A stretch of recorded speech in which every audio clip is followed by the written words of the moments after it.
Netherlands అనేటువంటి ఒక దేశం భారతదేశానికి చెందినటువంటి చోళ కాపర్ ప్లేట్లను తిరిగి భారతదేశానికి ఇవ్వడం జరిగింది.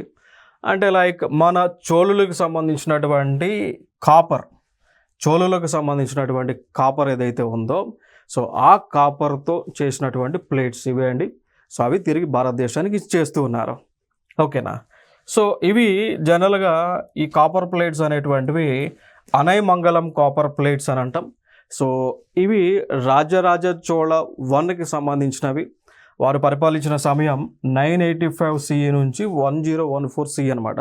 అంటే 985 సంవత్సరం నుంచి 1014 అంటే 1014 సంవత్సరం మధ్య రాజరాజ చోళ 1 వారు పరిపాలించారు. వారి యొక్క కాలంలో వీటిని తయారు చేయడం జరిగింది. ఈ అనైమంగళం కాపర్ ప్లేట్స్ని ఇవి నెదర్లాండ్స్కి వెళ్ళినాయి. అక్కడ నుంచి తిరిగి మన భారతదేశానికి ఈ రోజున వస్తూ ఉన్నాయి అనేటువంటిది చెప్పవచ్చు.